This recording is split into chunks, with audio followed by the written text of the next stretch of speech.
एक लड़का था जिसका नाम राजू था।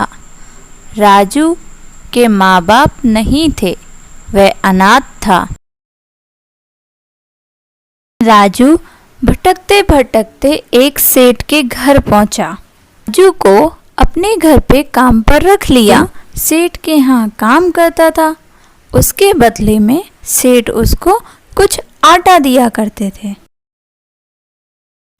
राजू उस आटे से 4 रोटी बनाता, उसमें से एक रोटी चूहा ले जाता।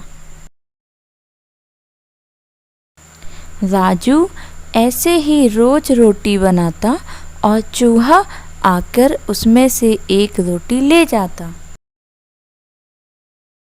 राजू ने एक दिन चूहे को पकड़ लिया और उससे कहा कि तू मेरी रोटी क्यों ले जाता है। चूहा राजू से कहता है कि मेरी लाइफ डिस्टर्ब मत करो, मैं अपने नसीब का खाता हूँ, तुम अपने नसीब का खाते हो। राजू ने कहा मेरे जीवन में बहुत परेशानी है। चूहे ने कहा तुम्हारी समस्या का समाधान एक ही इंसान कर सकता है। राजू पूछता है वो कौन है। चूहा कहता है भगवान तुम्हारी समस्या का समाधान जरूर करेंगे। राजू सेठ के पास गया। राजू ने सेठ से 6 दिन की छुट्टी मांगी। सेठ से छुट्टी लेकर राजू ईश्वर से मिलने चल दिया। राजू को चलते चलते शाम हो जाती है। उसको एक घर दिखता है। राजू उस घर में जाता है। राजू कहता है माँ बहुत रात हो गई है, मुझे शरण दो। माँ कहती है तुम यहाँ रुक सकते हो। सुबह होते ही माँ ने राजू से पूछा तुम कहाँ जा रहे हो। राजू ने कहा मैं ईश्वर के पास अपना एक सवाल पूछने जा रहा हूँ। माँ ने कहा तो मेरा भी एक सवाल पूछ लेना। राजू ने कहा क्या।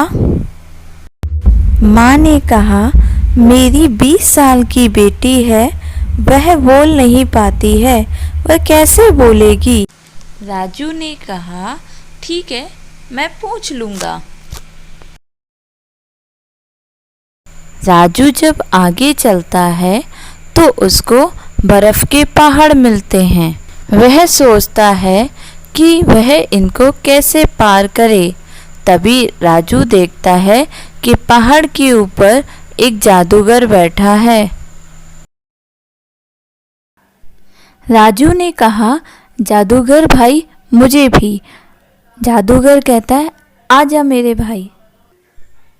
जादूगर ने छड़ी घुमाकर राजू को पर्वत पार करा दिया।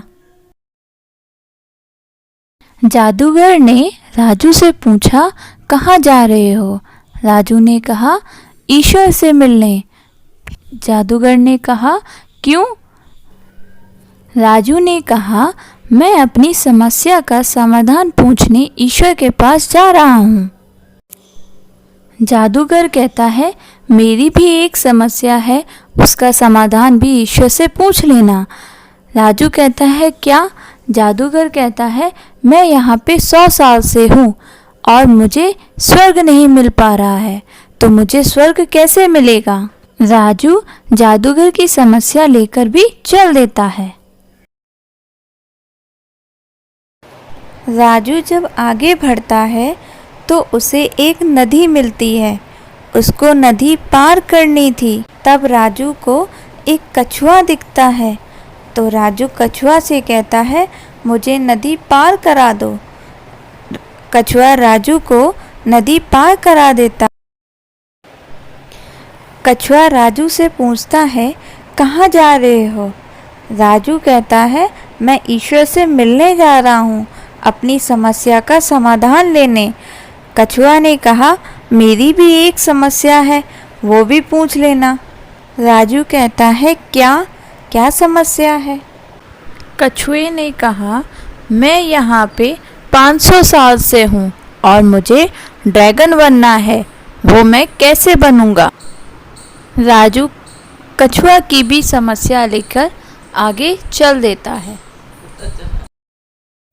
राजू भगवान के पास पहुंचा। भगवान ने कहा, एक व्यक्ति 3 सवाल पूछ सकता है। राजू ने सोचा, मेरे पास तो 4 सवाल हैं।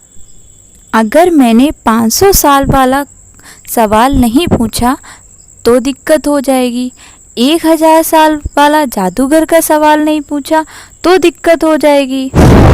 वो लड़की बोल नहीं पाती है, उसका सवाल नहीं पूछा तो दिक्कत हो जाएगी। मुझे तो बस खाने पीने की दिक्कत है, इसलिए मैं अपना सवाल नहीं पूछता हूँ। राजू ने भगवान से उस लड़की का सवाल पूछा तो भगवान ने बताया, उस लड़की की शादी करवा दो, वो बोलने लगेगी। जब जादूगर का सवाल पूछा तो भगवान ने बताया कि जादूगर की छड़ी त्याग करवा दो, वो स्वर्ग में चला जाएगा। और जब कछुए का सवाल पूछा तो भगवान ने बताया कि कछुए का कवच हटवा दो, वो ड्रैगन बन जाएगा। राजू जब वापस आता है तो वह कछुए से मिलता है और कछुआ से कहता है, तुम अपना कवच त्याग दो। जैसे ही कछुआ अपना कवच त्यागता है, उसमें से हीरे निकल आते हैं। कछुआ राजू से खुश होकर राजू को वो सारे हीरे दे देता है। ऐसे राजू धनवान हो जाता है। फिर राजू आगे चला तो जादूगर मिला। राजू ने जादूगर को बताया कि वह अपनी छड़ी त्याग दे तो उसे स्वर्ग मिल जाएगा। जादूगर ने वह छड़ी राजू को दे दी। उससे राजू को पावर मिल जाती है। राजू फिर उस लड़की के घर जाता है। उसकी माँ से कहता है, जिस दिन आप अपनी बेटी की शादी करवा दोगे उस दिन से वह बोलने लगेगी। लड़की की माँ कहती है, मुझे तुझसे अच्छा लड़का तो कोई मिल ही नहीं सकता, तो मैं अपनी बेटी की शादी तुमसे करवाऊंगी। और शादी के बाद उसकी बेटी बोलने लगती है। ऐसे राजू को पावर, घर, हीरे सब मिल गए। राजू ने सबका भला किया, सबने राजू का भला किया। ऐसे ही एक दूसरे का भला करते रहो, जिंदगी अच्छे से गुजरती रहेगी।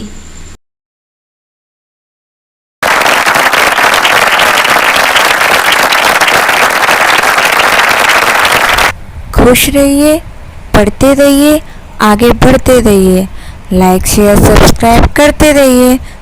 Thank you.